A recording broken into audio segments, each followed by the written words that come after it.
Frères et sœurs, que le Seigneur, Dieu Tout-Puissant, vous bénisse puissamment ce matin.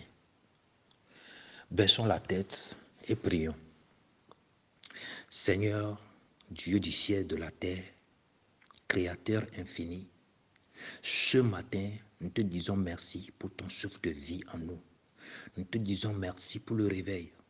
Maintenant, Seigneur Dieu, nous nous approchons humblement de ton trône de grâce.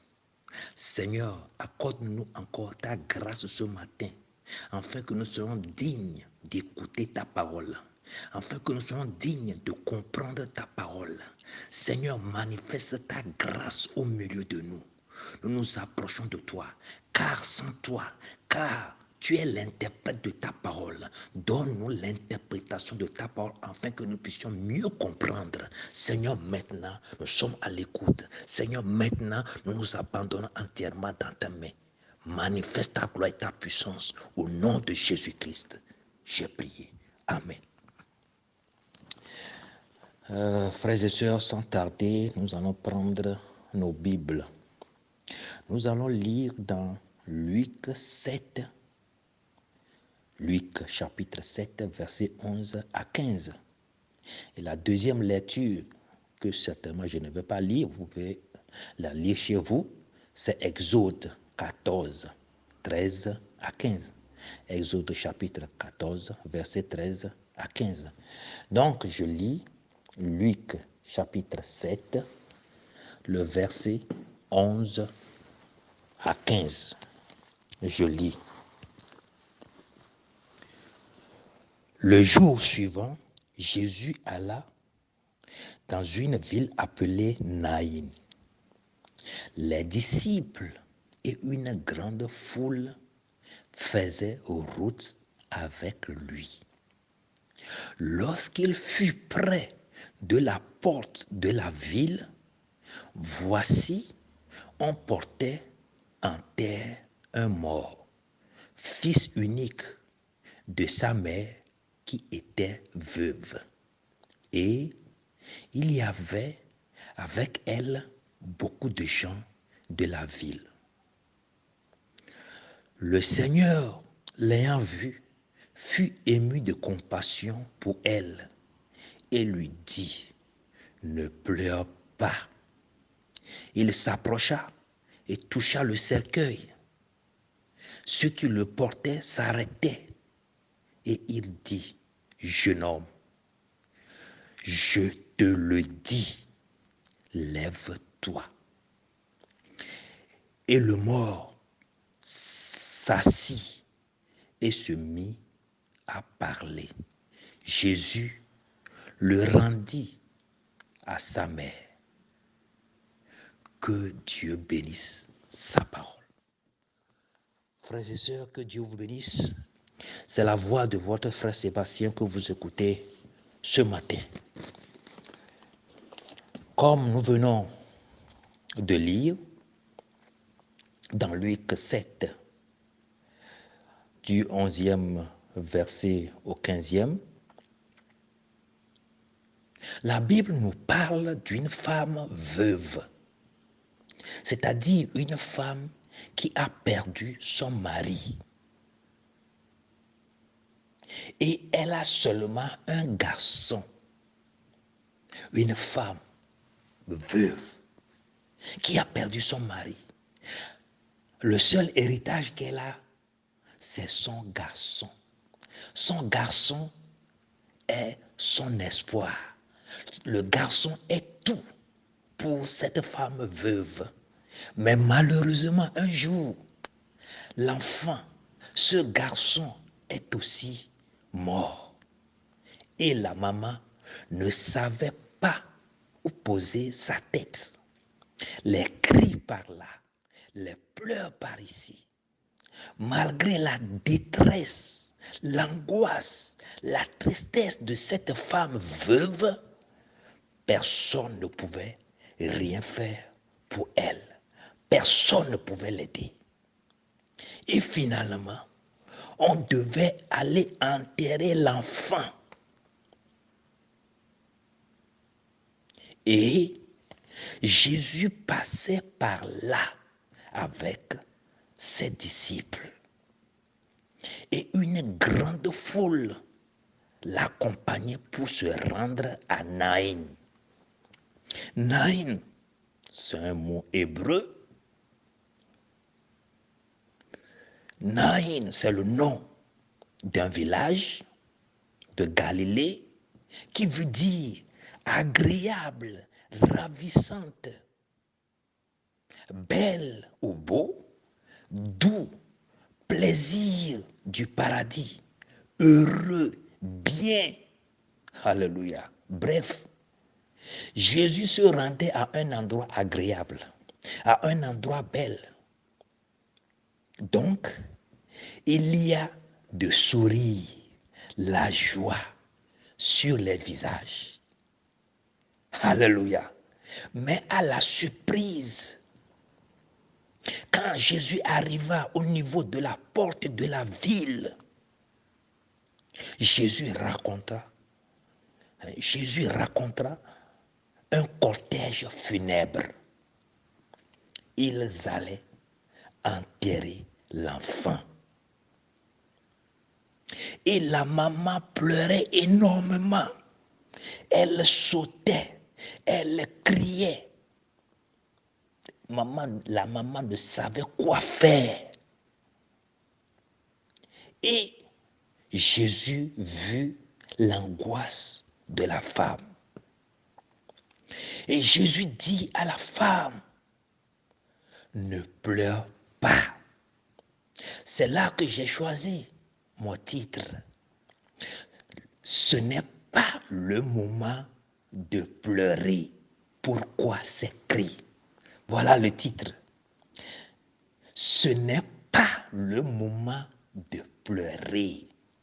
Femme, pourquoi ces cris?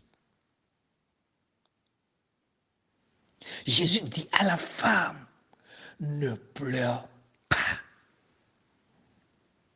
Car Jésus n'est pas venu pour nous faire pleurer. Jésus n'est pas venu pour augmenter nos chagrins. Jésus n'est pas venu pour que nous soyons en détresse. Mais Jésus est venu pour nous consoler. Pour consoler ceux qui ont le cœur brisé. Il est venu pour annoncer la bonne nouvelle. Il est venu pour consoler tous les affligés. Il est venu pour guérir les malades. Alors ce matin, nous allons encore invoquer ce Dieu sur le foyer de notre frère Rudy et Karine. Que Dieu manifeste encore sa puissance et sa gloire, afin que, Père, que nos frères soient libérés, soient affranchis de cette maladie. Au nom de Jésus-Christ. Alors, Jésus demande qu'on dépose le cercueil. Mais on va se demander, qui est cet homme? Nous avons tout fait, mais la maman n'a pas retrouvé son enfant. Qu'est-ce que lui, il veut faire? Alors, il dit, Jésus, il dit, jeune homme, je te le dis, lève-toi. Alléluia. Jésus s'est personnalisé. Jésus a fait sortir son autorité. Je, pronom personnel, je suis le commencement, je suis la fin, je suis le créateur, je suis tout. Alléluia. Et hors de moi, il n'y a plus d'autre. Je te le dis. Lève-toi. Quelle autorité, frères et sœurs? Qui est cet homme dont la mort même obéit? Alléluia. Celui qui rencontre Jésus doit recevoir quelque chose, mon frère, ma soeur. Est-ce que tu as déjà rencontré Jésus dans ta vie? Est-ce que tu as déjà accepté Jésus-Christ dans ta vie? Si tu l'as déjà rencontré Jésus-Christ, si tu as accepté Jésus-Christ, certainement quelque chose doit se passer. Alléluia. Dans ta vie. Celui qui rencontre Jésus, certainement, doit recevoir quelque chose. Tu reçois la vie ou tu reçois la mort. C'est-à-dire, quand tu acceptes Jésus, tu reçois Jésus-Christ, tu as la vie. Mais si tu rejettes Jésus-Christ, si tu refuses Jésus-Christ, en tout cas, c'est la mort. Alléluia. Alors, la famille endeuillée a obéi à la voix de Jésus. Et Jésus-Christ a ressuscité l'enfant pour la maman. Alléluia. La maman, dans son cœur, a souhaité que l'enfant revienne en vie. Mais Dieu, qui lit les pensées des cœurs, a fait exactement le désir de la maman. Alléluia. Dieu peut-il encore faire notre désir ce matin? Si Dieu avait fait le désir de cette femme veuve, Dieu le Tout-Puissant peut faire notre désir ce matin. Notre désir est que notre frère et notre soeur soient libérés de cette maladie contagieuse appelée coronavirus. Alléluia. Qu'ils retrouvent totalement la santé au nom de Jésus-Christ. Que la main de Dieu se manifeste dans leur foyer au nom de Jésus-Christ. Et s'il y a encore des frères, des sœurs qui sont malades parmi nous, que Dieu le Tout-Puissant les touche, qu'ils reçoivent tous la guérison au nom de Jésus-Christ. Alléluia. Frères et sœurs, que le Seigneur Dieu vous bénisse puissamment. Donc, Jésus-Christ a ressuscité l'enfant. Jésus-Christ a fait exactement le désir de la maman. Mais tous ceux qui étaient là ne pouvaient que pleurer, ne pouvaient que consoler et enfin ne pouvaient que aller enterrer. C'est ce que l'homme peut faire. L'homme peut seulement consoler, pleurer et finalement aller enterrer. C'est la capacité de l'homme. Mais Jésus dit, ne pleure pas, femme. Alléluia. Ne pleure pas, femme. Oh, mon titre. Ce n'est pas le moment de pleurer, femme. Pourquoi ces pleurs? Pourquoi ces cris, femme? Ce n'est pas le moment de pleurer.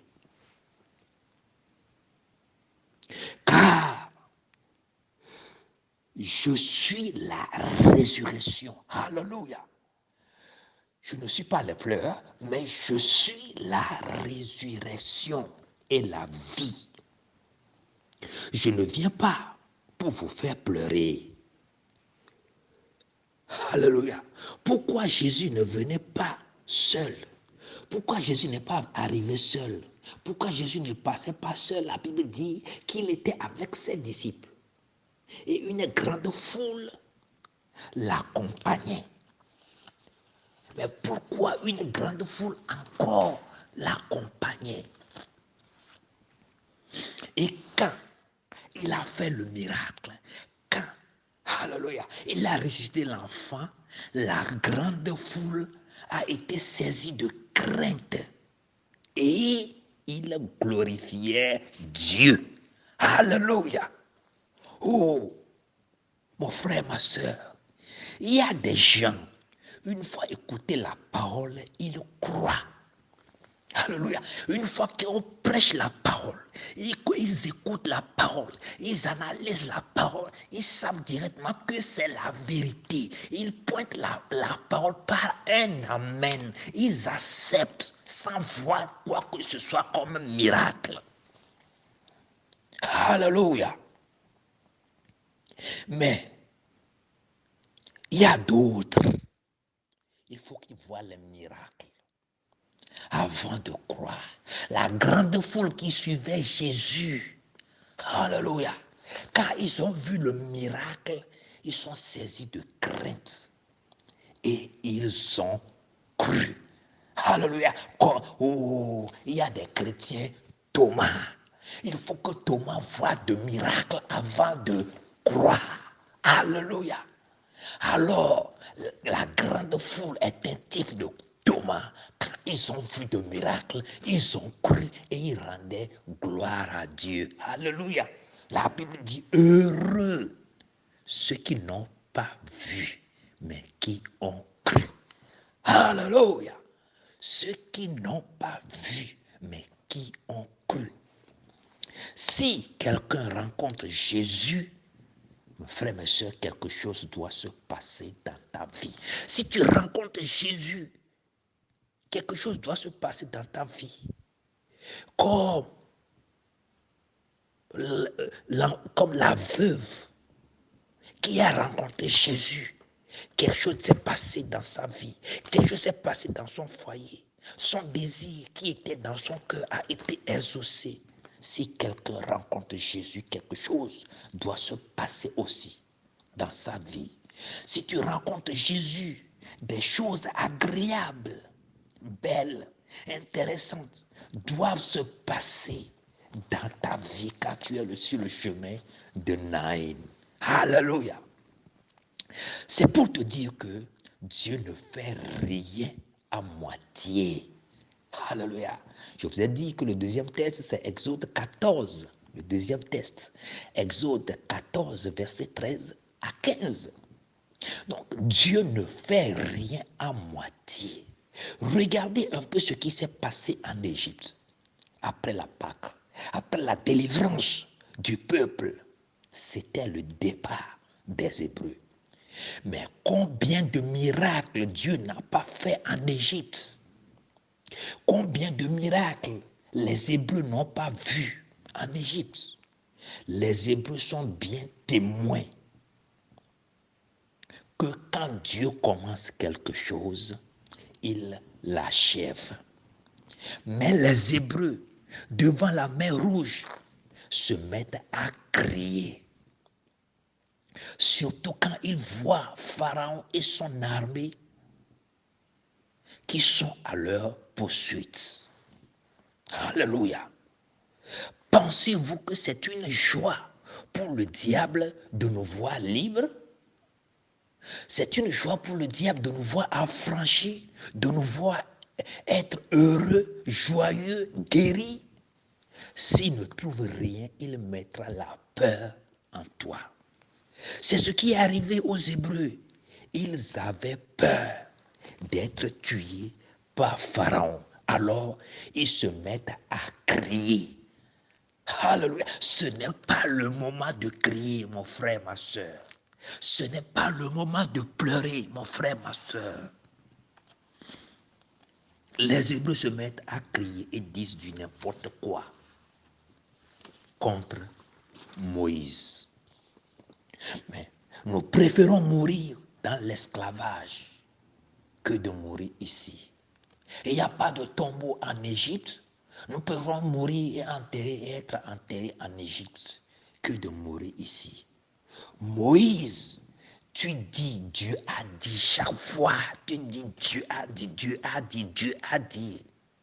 Et nous voilà entre l'armée de Pharaon et la mer Rouge. Devant les cris des Hébreux, Moïse ne savait quoi faire. Alors qu'il avait déjà prophétisé en disant, les Égyptiens que vous voyez, vous ne les verrez plus. Alléluia. Et Dieu dit que c'est lui-même qui a rendu le cœur de Pharaon très dur, afin qu'il vous poursuive. C'est Dieu même qui pousse Pharaon à agir ainsi. Alors, plus les Égyptiens s'approchaient, plus les cris des Hébreux deviennent encore intenses. Mais cela n'a pas changé le plan de Dieu. Alléluia. Frères et sœurs, Dieu a son plan pour nous. L'ennemi peut tout faire. Alléluia. Le plan de Dieu s'accomplira dans notre vie. Gloire le plan de Dieu s'accomplira dans notre vie. Dieu a son plan pour Rudy et sa femme. L'ennemi peut tout faire. C'est le plan de Dieu qui s'accomplira. Alléluia. Praise God. Alléluia, mon frère. La peur que tu as ne peut rien changer. Ne peut pas changer le plan de Dieu dans ta vie. Alors, Dieu envoya une nuée qui était entre les Hébreux et les Égyptiens. Alors, Dieu, pour les faire calmer un peu, a envoyé une nuée. Et cette nuée était entre l'armée de Pharaon et les Hébreux. Et du côté des Hébreux, cette nuée les éclairait. Les Hébreux étaient dans la lumière. Ils voyaient tout. Ils étaient dans le jour. Et la même nuée, du côté des Égyptiens, c'est de l'obscurité, c'est de l'opacité. Ils ne voyaient rien. Ils étaient totalement dans l'obscurité. Ils ne voyaient même plus les Hébreux. Alléluia. Mes frères, mes sœurs, le même Dieu qui nous protège est le même Dieu qui détruit nos ennemis. Alléluia. Le même Dieu qui nous voit malades, c'est le même Dieu qui nous guérit. Dites Amen. Alléluia. Finalement, Dieu reprend Moïse en disant, pourquoi ces cris? Pourquoi ces cris? Ce n'est pas le moment de crier, ce n'est pas le moment de pleurer. Pourquoi ces cris? Pourquoi ces pleurs? Moïse, tu as tout. Il suffit d'agir. Frappe la mer avec ta verge, afin que le peuple passe. Moïse, tu avais déjà dit, les Égyptiens que vous voyez, vous ne les verrez plus. Mais Moïse, il faut que cette prophétie s'accomplisse. Il faut que cette prophétie devienne une réalité. Alléluia. La Bible n'a-t-elle pas dit que par ces meurtrissures nous sommes guéris? Mon frère, ma soeur, si tu crois réellement que Jésus-Christ est parti à la croix, il a versé le sang pour toi et par ces meurtrissures nous sommes guéris, reçois ta guérison ce matin au nom de Jésus-Christ. Je ne sais pas de quoi tu souffres, mais le Seigneur le sait. Reçois ta guérison, que Dieu exauce tes prières, que Dieu guérisse Rudy et sa femme au nom de Jésus-Christ. Alléluia. Oh, merci Seigneur Jésus. Par ces meurtrissures, nous sommes guéris. Mon frère, ma soeur, oh, cramponne ta foi sur cette promesse. Mets ta foi sur cette promesse qui dit, par ces meurtrissures, nous sommes guéris. Et vous verrez, cette guérison devient une réalité. Alors, Moïse frappe la mer Rouge avec sa verge et les Hébreux ont passé à sec. Alléluia. Oh, je dirais même, ils ont reçu leur baptême. Ils ont reçu leur baptême à Moïse. Ils ont passé la mer Rouge à sec. Et Dieu a endurci le cœur de Pharaon afin qu'il poursuive. Alléluia. Afin qu'il poursuive les Hébreux. Dieu savait très bien qu'il ne les laissera pas voir l'autre rive. L'autre bord, Dieu savait qu'il ne les laisserait pas voir. Alléluia. Mais si Dieu n'avait pas agi ainsi, où trouvera-t-il la gloire? Alléluia. Notre Dieu, c'est un Dieu qui a soif de la gloire. Lui, il veut seulement la gloire. Il veut toujours la gloire. En toutes choses, il veut la gloire. Il veut que nous lui rendons toujours gloire. Alléluia. C'est pourquoi, quand il fait quelque chose, il veut qu'il y ait la gloire. Alléluia. Regardez quand Jésus passait, quand il a ressuscité les morts, la foule qui le suivait. Alléluia. Quand ils étaient saisis de crainte. Et qu'est-ce qu'ils ont fait? Ils ont rendu gloire. Et Dieu est content. Dieu est content si nous lui rendons gloire. Alléluia. Mais si Dieu n'avait pas agi ainsi, où il trouvera la gloire? Si nos ennemis ne nous poursuivent pas, où Dieu trouvera-t-il la gloire? Si la maladie ne nous poursuit pas, où Dieu trouvera-t-il la gloire? Alléluia. Si les problèmes ne courent pas d'après nous, où Dieu trouvera-t-il la gloire? Si nos ennemis ne tombent pas dans leur propre trou, où Dieu trouvera-t-il la gloire? Alléluia. Si l'enfant de la veuve n'est pas mort, où Dieu trouvera-t-il la gloire? Alléluia. Praise God. Praise God. Où Dieu trouvera-t-il la gloire s'il ne se manifeste pas dans nos vies, s'il ne se manifeste pas dans nos foyers, s'il ne se manifeste pas dans nos activités? Où trouvera-t-il la gloire? Alléluia. Mon frère, ma soeur, au temps de pleurs, au temps de joie, au temps de pluie, au temps de neige, au temps de bonheur, au temps de malheur, au temps de tristesse et au temps de joie, continue toujours à croire en Dieu. Continue toujours à croire en Dieu. Continue toujours à lui rendre gloire pour tout ce qu'il fait. Car, frères et sœurs, toutes choses concourent au bien de ceux qui aiment Dieu. Que le Seigneur Dieu vous bénisse puissamment ce matin. Que le Seigneur Dieu vous fortifie puissamment ce matin. Et que tous ceux qui sont malades soient guéris ce matin au nom de Jésus-Christ. C'est la voix de votre frère Sébastien. Je vous souhaite un bon dimanche. Amen.